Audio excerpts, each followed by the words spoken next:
केशवपुर रोलखेड़ी में प्लॉट आवंटित को लेकर हुए दलित समाज के ऊपर मारपीट के विरोध में आज भीम आर्मी द्वारा एसडीओपी कार्यालय का किया घेराव।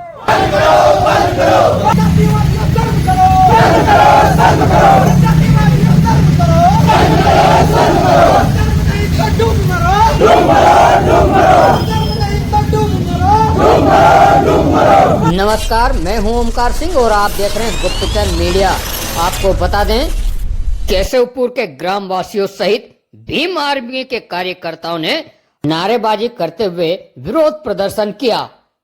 वहीं एसडीओपी आकाश अमलकर साहब को सौंपा ज्ञापन।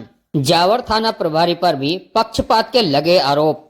इस पूरे मामले को लेकर एसडीएम नितिन टाले से भी की चर्चा। किस विषय में आवेदन देना है, तो क्या ज्ञापन दिया?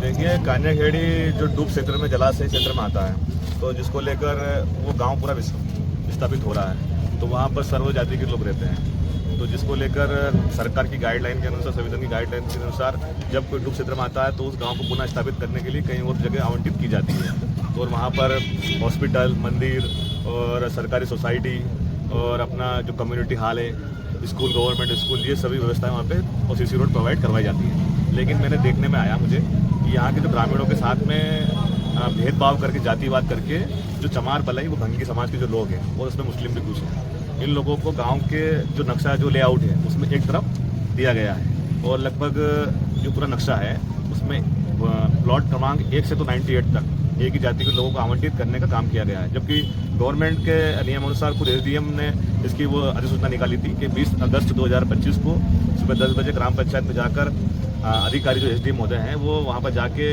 इसकी वो सूची करेंगे लॉटरी सिस्टम से। लेकिन लॉटरी सिस्टम का पालन न करते हुए यही सीमांकन कर दिया कि इतने एक से 98 तक इन लोगों, सवर्ण जाति के लोगों के प्लॉट रहेंगे और बाकी के जो 98 से जो 138 तक प्लॉट है वो इनके रहेंगे। तो ये सरासर अन्याय है, इसका ग्रामीणों ने विरोध किया। तो गांव के जो उच्च जाति के जो लोग अपने आप को दबंग, बाहुबल पेशा वाले बोलते हैं, उन लोगों ने दलितों पर हमला कर दिया और उसमें चोटें भी आई है।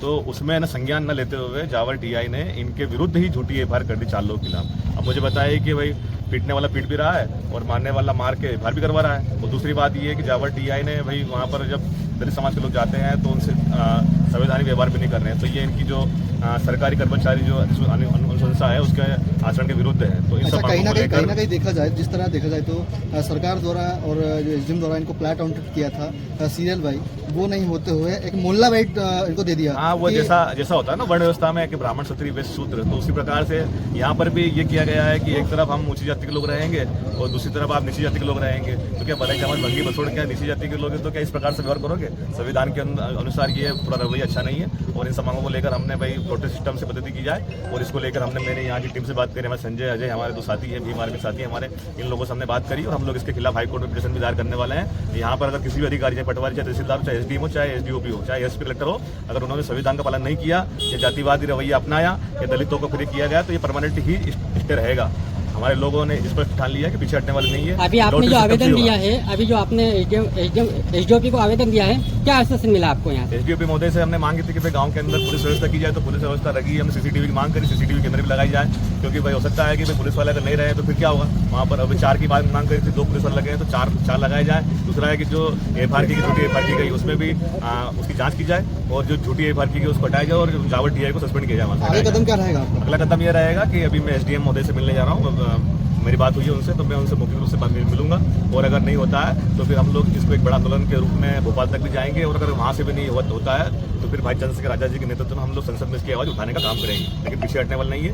ये 21वीं सदी है और 21वीं सदी के अंदर अब ये थोड़ी चलने वाला है। एक तरफ तो हमारे मुख्यमंत्री महोदय कहते हैं कि 0 टॉलरेंस नीति यहाँ पर प्रदेश के अंदर चल रही है, यहाँ पर दलितों के साथ न्याय हो रहा है, लेकिन मतलब कहाँ न्याय हो रहा है? ये तो इस पर भी मुख्यमंत्री को संज्ञान लेना चाहिए। और दूसरी बात, सबसे बड़ी बात कि यहाँ के विधायक भी एससी समुदाय से आते हैं, लेकिन वो भी चुप है यहाँ पे। भाई क्यों? ऐसा क्या कारण है कि क्या मतलब केशवपुर रोलखेड़ी गांव के लोगों ने क्या वोट दिया? तो क्या मतलब विधायक भी नहीं सुन रहे? विधायक, सांसद दोनों नहीं सुन रहे। मुझे बड़ी विडम्बना की बात तो आपके माध्यम से ये कहनी पड़ रही, मीडिया के माध्यम से, कि इतनी बड़ी घटना हो गई, दलितों के साथ अन्याय हो रहा है, उनको जातिवाद करके वर्ण व्यवस्था के हिसाब से उनको गांव के बाहर रखा जा रहा है, एक तरफ जगह दी जा रही है, लेकिन यहाँ पर एससी के सांसद होने के बावजूद, एससी के विधायक होने के बावजूद दोनों चुप है। शर्म आनी चाहिए यहाँ के विधायक सांसद महोदय को दोनों, और मुख्यमंत्री जी को भी यहीं से रोज निकलते होंगे यहाँ से शायद। नहीं, प्लाटों को लेकर आप लोगों की क्या मंशा है, मतलब आप क्या चाहते हैं कि किस तरीके से होना चाहिए? मेरी मंशा इतनी सी है जो ग्रामीणों की मंशा है। ग्रामीणों ने कहा है स्पष्ट कि जो लॉटरी पद्धति से जो प्लाट आवंटन होने चाहिए उसी पद्धति से हो, नहीं तो हम लोग उस पर आवंटन नहीं करवाएंगे। चाहे हम लोग डूब क्षेत्र में मर जाए या खप जाए, लेकिन हम लोग जातिवाद अब सहन करने वाले नहीं। उनका स्पष्ट कहना है कि 1950-75 वर्षों के बावजूद भी अगर जातिवाद पे तो गलत है। सर, आज जो भीम आर्मी के कार्यकर्ताओं ने आपको एक ज्ञापन के रूप में आवेदन सौंपा है, क्या मांग थी, क्या मामला है सर? ये अभी जावर थाना अंतर्गत लोडी चौकी वहाँ पर प्लाट के आवंटन को लेकर 2 पक्षों में विवाद हुआ था, जिस पर पुलिस द्वारा कार्रवाई की गई थी। उसके विरोध में यहाँ पर ज्ञापन दिया गया है, जिसका हम बारीकी से परीक्षण करेंगे और जो भी उसके न्यायोचित कार्रवाई होगी वो कार्रवाई की जाएगी। जैसे कि आरोप लगा रहे हैं कि टीआई में पक्षपात से एफआईआर की गई, तो उसमें आपका क्या कहना है सर? चूँकि अब मेरे संज्ञान में मामला आया है और जो भी उसकी न्यायोचित कार्रवाई होगी और प्रत्येक बिंदु पर जाँच की जाएगी और उसके अनुसार कार्रवाई की जाएगी।